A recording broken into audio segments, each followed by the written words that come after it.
साखरपा येथील हा पूल 20 दिवसात या लोकांनी उभा केला आहे. चांगली गोष्ट आहे. 3 वर्षामध्ये भरपूरसं काम यांनी ओढले. रत्नागिरी नागपूर हा हायवे तयार करते केंद्र शासन आणि 3-1 वर्षात भरपूर काम झालेलं आहे आणि मला वाटतं की 2 वर्षात सगळा रस्ता हा रत्नागिरी ते कोल्हापूर पूर्ण होईल. पण मला एक प्रश्न पडला आहे की तोच नॅशनल हायवे 66 वरती 14-15 वर्ष लागतात. तोही रस्ता कोकणातलाच, हाही रस्ता कोकणातलाच. एवढा फरक कसा काय पडत असेल हो?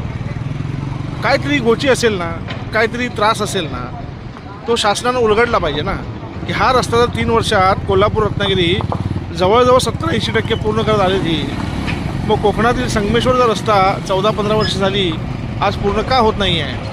मोठा प्रश्न आहे. विचारला प्रश्न तर उत्तरं मिळतील, दबाव वाढेल आणि कामही लवकर होतील, ज्यामुळे जनमानसांना थोडंसं सुख मिळेल. चला बघूया काय होतं याचं.